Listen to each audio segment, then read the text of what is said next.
Anyway, let us jump onto our next question from Chaos Tikitsune, who asks, how do you feel about taking that tech is the antithesis of magic and running with it, but trying to add new twists to it? Is this old hat or overdone?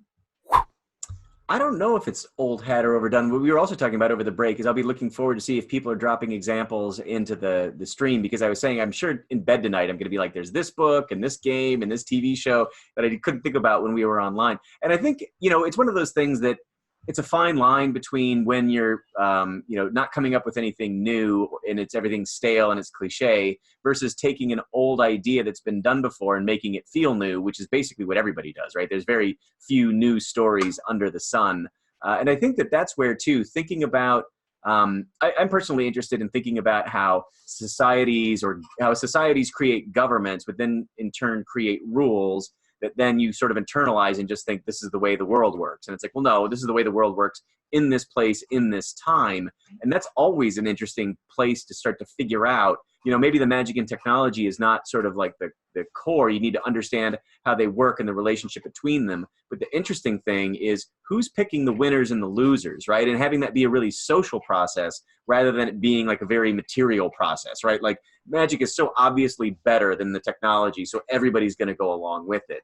It's like, it's much more interesting for me if it's a story about the mayor is whipping up this campaign because he sits on a magic farm, you know what I mean? Or whatever, that's a stupid example, but something along those lines. Someone's got ulterior motives for making sure that this one is going to win and the other one is going to lose. And that also, like, as Janet and I keep saying, that brings it down into the aspect of a character's experience in the world, which is ultimately what your readers are always going to be after. And even if you're doing a D&D campaign, it's what your players are going to want to be after, right? We don't tell stories that happen in the United States or New York State or even New York City. It's on 53rd and Main that the story happens, right? It's actual people in a space, and that's where all of these rules need to sort of generally, this is why I always use Wikipedia pages as a great example. How do people generally talk about the United States or New York State or New York City or Manhattan?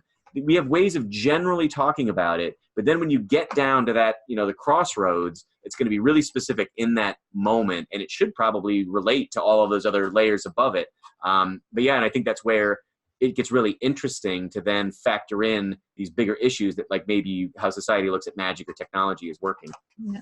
I agree. I think there's no such thing as a setting that's old hat, as long as the story that you are telling is interesting and engaging and human focused, character focused. Because at the end of the day, funnily enough, I did a video the other day about landmarks and inspiring landmarks.